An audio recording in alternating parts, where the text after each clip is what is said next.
श्री स्वामी समर्थ. प्रेक्षकांनो, आनंदी या मालिकेमध्ये आता असला जबरदस्त ट्विस्ट येताना आपल्याला पाहायला मिळणार आहे. बरं का, आता इकडे मालिकेमध्ये आपल्या पृथ्वीचं जे काही ग्रँड इव्हेंट असतो तो अगदी सुंदर पद्धतीने पार पडलेला आपल्याला इकडे पाहायला मिळणार आहे.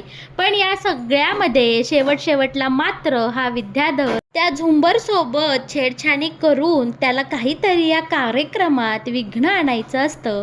पण आता बरं का, या विद्याधरने जे काही चक्रव्यूह रचलेलं असतं, म्हणजे पोलीस येतील, युगंधरला घेऊन जातील, आपल्या पृथ्वीचा जो काही इव्हेंट आहे तो खराब होईल आणि निंबाळकरांची आबरू वेशीला टांगली जाईल. हा जो काही त्यांनी चक्रव्यूह रचलेला असतो, या चक्रव्यूहात आता हा विद्याधरच स्वतः कशा प्रकारे अडकणार आणि घडणार उलटच तर पोलीस मालक साहेबांऐवजी या विद्याधरलाच आता पकडून घेऊन जाताना आपल्याला मालिकेमध्ये दिसणार आहे. पण हे सगळं कशा प्रकारे मालिकेमध्ये घडत जाणार, पोलीस युगंधरला सोडून विद्याधरला का बरं घेऊन जाणार, हे जर तुम्हाला जाणून घ्यायचं असेल तर तुम्ही आपला हा व्हिडिओ अगदी शेवटपर्यंत पहा, म्हणजे तुमच्या सगळं काही इकडे लक्षात येऊन जाईल. बरं का प्रेक्षकांनो, आता इकडे मालिकेमध्ये आनंदी पुन्हा एकदा मालक साहेबांपाशी आलेली असते आणि त्यांना रिक्वेस्ट करत असते की प्लीज मालक साहेब, तुम्ही माझ्याकडनं हा जो काही रॅम्प वॉक करून घेणार आहे तो प्लीज कॅन्सल करा ना. मला हे जमत नाही हो. त्यात माझ्या डोक्याला लागलेली ही जखम कशी वाटते ती उगाच पृथ्वीच्या एवढ्या मोठ्या ग्रँड इव्हेंटमध्ये माझ्यामुळे डाग लागेल. पण इकडे मालक साहेब मात्र त्यांच्या विचारावर तटस्थ असतात. ते स्पष्टपणे आनंदीला बोलतात, माझ्या मुलाची इच्छा आहे ना, तू त्याच्या या सगळ्या मोठ्या कार्यक्रमात सहभागी व्हावं आणि तूच त्याची मॉडेल असावं. तर आनंदी, यापुढे तू जायचं नाहीस आणि मी तुला सुद्धा बजावून सांगतो की पृथ्वीच्या इव्हेंटमध्ये तूच मला मॉडेल म्हणून हवी आहे. माझ्या मुलाची इच्छा मोडलेली मला आज आवडणार नाही, कारण तो त्याच्या आयुष्यात काहीतरी करून दाखवतोय. आणि राहिला प्रश्न तुझ्या या डोक्यावरच्या जखमेचा, तर हा घे मेकअप बॉक्स. यातलं सामान वापरून असा काही सुंदर मेकअप कर की जेणे ही जखम दिसणार सुद्धा नाही आणि तू खूप छान दिसशील. बरं का, आता इकडे प्रेक्षकांनो, आनंदी तो बॉक्स घेऊन जाते. पण आनंदी मालक साहेबांना जाता जाता सांगते की मला हे सगळं प्रोडक्ट वापरता येत नाही. तरीही मालक साहेबांच्या इच्छेखातर आनंदी तो बॉक्स घेऊन तिथून जाताना आपल्याला पाहायला मिळणार आहे. दुसरीकडे मात्र आता पृथ्वी त्याच्या लाडक्या काकाला त्याच्या इव्हेंटबद्दल सांगायला आलेला असतो आणि तो इथे येतो. बघतो तर काय, इकडे हा विद्याधर जखमी अवस्थेत त्याच्या रूममध्ये बसलेला त्याला पाहायला मिळतो. पृथ्वी घाबरतो आणि लगेच आपल्या काकाजवळ जातो. काकाला विचारतो, अरे काका, हे काय घडलं तुझ्यासोबत आणि तू असा काय दिसतोय? अरे तुला केवढं लागलोय, काय झालं सांग ना रे. बरं का, आता इकडे विद्याधरला आठवत असतं की तो कशा प्रकारे गाडीजवळ गेला आणि इकडे युगंधरच्या प्लॅननुसार तो भडका झाला, स्फोट झाला आणि त्यामध्ये त्याची म्हणजे विद्याधरची ही अशी अवस्था झाली आहे.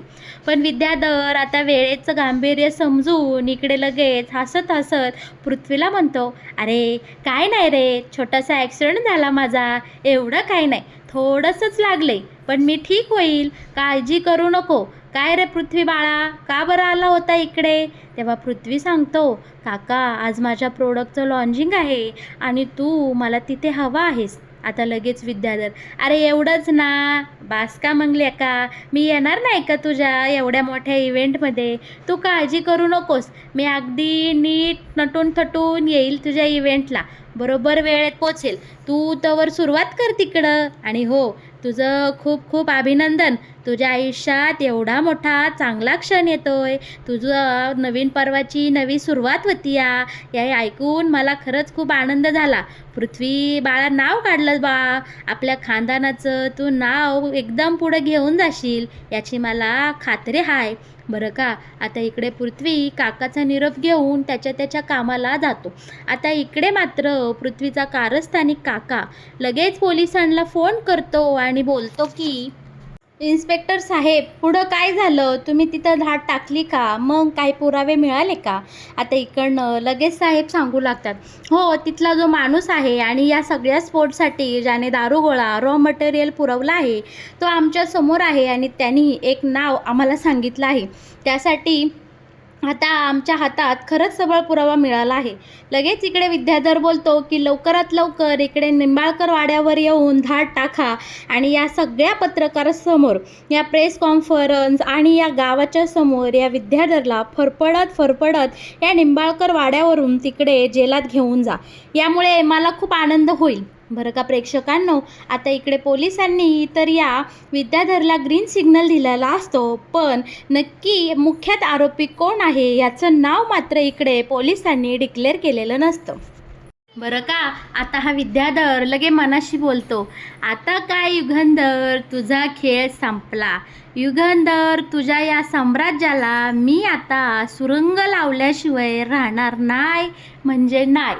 आणि दुसरीकडे मात्र इकडे सुनीता आनंदीला खूप सुंदर प्रकारे तयार करताना आपल्याला पाहायला मिळणार आहे. आनंदीची साडी तर नेसून झालेली असते, पण राहिला असतो तो फक्त मेकअप. पण इकडे माई सारखी सुनीताला आवाज देत असते, अगं सुनीता, किती वेळ, लवकर इकडे ये बरं, खूप पाहुणे येणार आहे माझ्या एकटीला, काही हे स्वयंपाकाचा आवरा ना. तेव्हा आनंदी बोलते, बरं का, आता इकडे सुनीता बोलते, आनंदीताई, अहो तुमचा मेकअप राहिला आहे आणि मी कशी काय जाऊ, तुम्हाला जमणार आहे का? पण इकडे आनंदी सुनीताला सांगते की तुम्ही बिंदास जा, उरलेलं मी आवरते. बरं का, सुनीता गेल्यानंतर आनंदीला प्रश्न पडलेला असतो की आता मी मेकअप कसा करू, मला तर मेकअप करता येत नाही. तितक्यात तिथे मालक साहेब येतात आणि आनंदीला बोलतात, अगं आनंदी, तू अजून तशीच आहे का? अगं बाहेर पाहुणे यायला सुद्धा लागले आणि तुझा मेकअप नाही. तेव्हा आनंदी बोलते, मालक साहेब, अहो मला मेकअप करता येत नाही, त्यात एवढं सगळं सामान वापरून कसा करणार? सुनीताताईंना माईंनी बोलवलं आणि आपली मिथाली तिच्या कामामध्ये व्यस्त आहे, मग मी कसा करणार मेकअप? आता मालक साहेब बोलतात, अगं एवढंच ना, मग चल बस खाली, मी आहे ना, मी करतो तुझा मेकअप, मला येतो करता. आता आनंदी बोलते, मालक साहेब, तुम्ही तुम्ही कसं करणार? नको नको. आता इकडे मालक साहेब बोलतात, हो आणि नको, हे बोलण्यात आता वेळ घालवू नको, बस बरं इथं लवकर. आणि बरं का, मालक साहेब अगदी एखाद्या प्रोफेशनल मेकअप आर्टिस्टसारखा इकडे आनंदीचा मेकअप करताना आपल्याला पाहायला मिळणार आहे. मस्कारा, काजळ, सगळं फाउंडेशन, शिवाय आनंदीच्या चेहऱ्यावरची जखम, सगळं मालक साहेब अगदी शितापीने झाकतात आणि आनंदीला एकदम नक्षत्रासारखी सुंदर मेकअप करून तयार करताना आपल्याला पाहायला मिळणार आहे. आता इकडे आनंदी प्रेझेंटेशनसाठी एकदम तयार मॉडेल झालेली असते आणि मालक साहेब इकडे आनंदीला टिकली लावून या मेकअपची समाप्ती करताना आपल्याला पाहायला मिळणार आहे. बरं का, आता इकडे मस्तपैकी सगळी तयारी झालेली असते आणि आपली मिथाली छोटुली इतकी सुंदर अँकरिंग करते ना, ते पाहून इकडे सगळ्या आलेल्या प्रेक्षकांचं तिने अगदी मनच जिंकलेलं असतं. छानपैकी सगळे उत्साहात असतात, पृथ्वीचं एकदम जोरदार टाळ्या वाजून सगळे अभिनंदन करत असतात. बरं का, आता वेळ आलेली असते ती म्हणजे इकडे मॉडेलने येऊन आपल्या पृथ्वीने ज्या काही साड्या डिझाईन केल्या आहेत त्याचं प्रेझेंटेशन करण्याची. आता इकडे शिल्पाताई आनंदी दोघेही इतक्या सुंदर त्या साड्या घालून इथे आलेल्या असतात आणि बरं का, आनंदी तर छान दिसतच असते, पण आपली शिल्पाताईसुद्धा काही कमी नसते. इतकी सुंदर पद्धतीने शिल्पाताईने या पृथ्वीने तयार केलेली साडी वेअर केलेली आपल्याला पाहायला मिळणार आहे आणि दोघी अगदी प्रोफेशनल मॉडेल असल्यासारख्या स्टेजवर येतात आणि त्यांचा एकदम धमाकेदार कडक असा परफॉर्मन्स करताना आपल्याला पाहायला मिळणार आहे. शिल्पाताई आणि आनंदी एक एक करून पुढे येतात, प्रेक्षकांना नमस्कार करतात. शिल्पाताई आनंदीच्या हाताला धरून ठरल्याप्रमाणे तिला स्टेजवरनं पुढं आणते.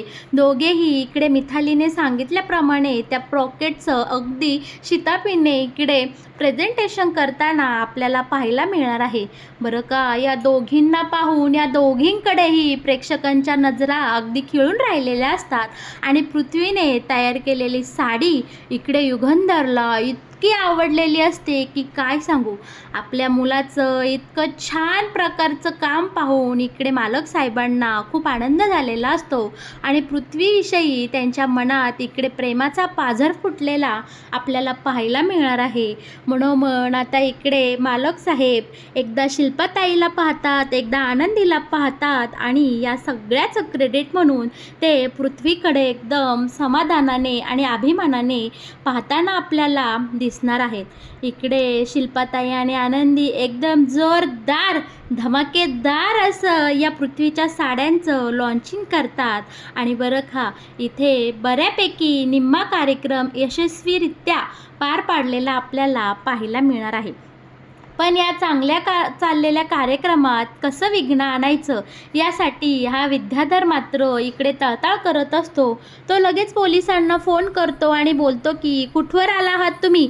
इकडे या निंबाळकरांचा कार्यक्रम मोठ्या रंगात आलेला मी पाहतोय आणि इथे हो इन्स्पेक्टर साहेब तुम्ही कधी यायचे आणि कधी यांच्या कार्यक्रमाचा विरंग करता याची मी वाट पाहतोय. तुम्ही लवकरात लवकर या आणि या युगंधरला ह्या सगळ्या प्रेस कॉन्फरन्स समोर ह्या सगळ्या माणसांसमोर अगदी फरफडत तिकडे जेलात घेऊन जा. कधी पोचताय. आता इन्स्पेक्टर साहेब बोलतात 5-10 मिनटात आम्ही पोचतोच आहे, तोपर्यंत तुम्ही धीर धरा. पण इकडे मात्र या विद्याधरला अजिबात चैन पडत नसते. आता विद्याधर बोलतो याच्या कार्यक्रमाचा रंगाचा बेरंग मी केलाच पाहिजे. पोलीस स्तवर दम धरायला मला जमायचं नाही. आता इकडे याच्या सुपीक टोक्यातून एक आयडिया आलेली आपल्याला पाहायला मिळणार आहे. लगेच हा विद्याधर तिथे वर लटकलेलं जे झुंबर आहे त्याच्यासोबत छेडछाणी करताना आपल्याला पाहायला मिळणार आहे आणि हा मूर्ख माणूस इकडे डायरेक्ट त्या झुंबर ज्या दोरीने लटकवला आहे ती दोरीच इकडे कापत असतो. बरं का पण आपल्या आनंदीला दिसत नसलं तरी तिचे कान मात्र अगदी शार्प असतात. त्या झुंबरचा आवाज, ते कट करण्याचा आवाज सगळा आनंदीच्या कानावर अगदी बारीकपणे ऐकू येत असतो आणि आनंदीला इथे कळून चुकलेलं असतं की इथे काहीतरी घोटाळा आहे. बरं का तिकडे दुसरीकडे मस्तपैकी आता पाहुण्यांसमोर पृथ्वीची मोठी वाहवा होताना आपल्याला पाहायला मिळणार आहे. सगळेजण पृथ्वी आणि मितालीसाठी जोरदार टाळ्या वाजवतात आणि या दोघांचंही इकडे खूप खूप कौतुक करताना आपल्याला पाहायला मिळणार आहे. बरं का आता वेळ झालेली असते ती म्हणजे दुसऱ्या राऊंडची. आनंदी आणि शिल्पा दोघेही छानपैकी तयारी व्हायला गेलेल्या असतात. इकडे आनंदीसुद्धा सुंदर पद्धतीने तयार झालेली असते. बरं का तोपर्यंत शिल्पा इकडे दुसऱ्या राऊंडसाठी आलेली असते. छानपैकी स्टेजवर शिल्पाचा दुसरा राऊंडचा परफॉर्मन्स चालू असतो. तिकडे आनंदी ही आता इकडे स्टेजकडे आलेली आपल्याला पाहायला मिळणार आहे. पण तितक्यात तिला इकडे आता ह्या विद्याधरने जो काही कुटाणा केला तो लक्षात येतो आणि ती लगेच तिच्या बहिणीला आरतीला सांगते की इथे काहीतरी गडबड होणार आहे. यामुळे आपल्या पृथ्वीच्या इव्हेंटमध्ये कसलाही अडथळा यायला नको. आरतीताई तू लवकरात लवकर जा आणि कामगारांना बोलून आण. तोपर्यंत या झुंबरची दोरी मी इकडे धरून ठेवते. बरं का आपली आनंदी या झुंबरची दोरी एकदम जीवाच्या आकांताने धरून ठेवत असते. दुसरीकडे मात्र हा मूर्ख विद्याधर आरतीला नेऊन एका रूममध्ये कोंडून ठेवतो. म्हणजे ती कोणालाही निरोप द्यायला पोचू नये असं त्याला वाटत असतं. इकडे आनंदी मात्र जीवाच्या आकांताने झुंबरची दोरी ओढत असते. पण या सगळ्यामध्ये हा विद्याधर खोडा घालाय जातो. तिच्या हातावर ती जिथे उभी असते तिथं सगळीकडे तेल सांडून ठेवतो जेणेकरून आनंदीचा हात सटकेल आणि ते झुंबर खाली पडेल आणि पृथ्वीच्या कार्यक्रमाचा विचका होईल किंवा काहीतरी जीवितहानी होईल. बरं का प्रेक्षकांनो आता इथे खरं कहाणी में ट्विस्ट आने वाला है असं काहीतरी इथे घडताना आपल्याला पाहायला मिळणार आहे. शिल्पाचा परफॉर्मन्स अगदी जोमात इथे स्टेजवर साजरा होतो पण आनंदी वेळेवर येत नाही. त्यामुळे मिताली काय करते कसा बसा कार्यक्रम पुढं उरकून घेते आणि आनंदीचा जो परफॉर्मन्स आहे तो इथे गाते. पण आनंदी आली नाही म्हणून इकडे मालक साहेब खूप डिस्टर्ब झालेले असतात आणि आनंदी नक्की कुठे गेली हा विचार त्यांच्या मनामध्ये इकडे घोळू लागलेला असतो. पण तोपर्यंत इकडे आता पृथ्वीचा शेवटचा टप्प्यात इव्हेंट आलेला असतो आणि आता शेवटचा एक फॅमिली फोटो होणार असतो. पण या फोटोमध्ये आपली आनंदी नसते. तरीही आता पृथ्वी मालक साहेबांना हाताला धरून फोटो काढण्यासाठी नेतो. छानपैकी सगळ्या पत्रकारांसमोर पृथ्वीचं आपल्या साड्यांचं लॉन्चिंग एकदम भन्नाट पद्धतीने इकडे साजरं झालेलं असतं. शेवटचा सुंदरपैकी फोटो इकडे आता घेतला गेलेला असतो. सगळेजण आता आपापल्या मार्गाला म्हणजे नाश्ता वगैरे करायला लागलेले असतात. पण त्याच वेळी मालक साहेबांच्या लक्षामध्ये येतं की आनंदी अचानक कुठेतरी गेली आहे. शिर्केंना तसं मालक साहेब सांगतात आणि शिर्के बोलतात की हो, ती आरती पोरगी ती सुद्धा इथे कुठे दिसेना आणि हे पृथ्वीच्याही लक्षात आलेलं असतं. तर का आता ही तिघेही मिळून आता या दोघींचा शोध घेऊ लागलेले असतात आणि अंतिम टप्प्यामध्ये जेव्हा आनंदीच्या हातून ते झुंबर खाली पडणार त्याच वेळी आपले मालक साहेब आनंदीजवळ पोचतात. हा होणारा अनर्थ पूर्णपणे टळला गेलेला असतो. तिकडे पृथ्वीनेही आरतीला त्या खोलीमधून बाहेर काढलेलं असतं. आता या दोघीही मिळून इथे जो काही प्रकार घडला त्याबद्दल या सगळ्यांना सांगतात. बरं का, नेमके त्याच वेळी तेथे पोलीसही आलेले असतात आणि बरं का, हा सगळा प्रकार पोलिसांपर्यंत अगदी शितापीने मालक साहेब पोचवतात. इकडे युगंधरचंच भांडं उघडं झालेलं असतं. युगंधरने खरं जर जो मालक साहेबांविषयी चक्रव्यूह रचलेलं असतं की या एवढ्या मोठ्या कार्यक्रमात पोलीस येतील, मालक साहेबांना फरफडत घेऊन जातील आणि निंबाळकरांची इज्जत वेशीवर टांगली जाईल. पण इकडे घडतं उलटंच. आरतीच्या आणि आनंदीच्या जबानीमुळे पोलीस आता या सगळ्यांवर जीवघेणा हल्ला करणार यासाठी विद्याधरलाच पकडून नेतात आणि या सगळ्या मीडियासमोर विद्याधरचीच इज्जत जाताना आपल्याला पाहायला मिळणार आहे. शिवाय पोलिसांना युगंधरचं नाव नाही तर दुसऱ्याच कोणत्या तरी व्यक्तीचं नाव समोर आलेलं असतं. त्यामुळे पोलीस इकडे युगंधरला पकडायला मुळी आलेलेच नसतात. पण इकडे नंतर मात्र इतकं मोठं या विद्याधरचंच कारस्थान पोलिसांसमोर आलेलं असतं आणि इकडे सगळं उलटं घडतं. खरं तर या विद्याधरच्या चक्रव्यूहात हा विद्याधरच अडकताना आपल्याला पाहायला मिळणार आहे आणि पोलीस इकडे डायरेक्ट या विद्याधरला सगळ्या मीडियासमोर फरफडत आता पोलीस स्टेशनला घेऊन जाताना आपल्याला पाहायला मिळणार आहे. छानपैकी इकडे पृथ्वीचा इव्हेंट अगदी झोकामध्ये पार पडलेला आपल्याला पाहायला मिळणार आहे. तर मग प्रेक्षकांनो, कसा वाटला तुम्हाला आनंदी या मालिकेत येणारा हा नवीन ट्विस्ट? या मालिकेविषयीचे असेच नवनवीन अपडेट जर तुम्हाला जाणून घ्यायचे असतील तर तुम्ही नक्कीच आपल्या या चॅनलला सबस्क्राईब करा आणि हो, आपल्या व्हिडिओला लाईक केल्याशिवाय अजिबात कुठे जाऊ नका.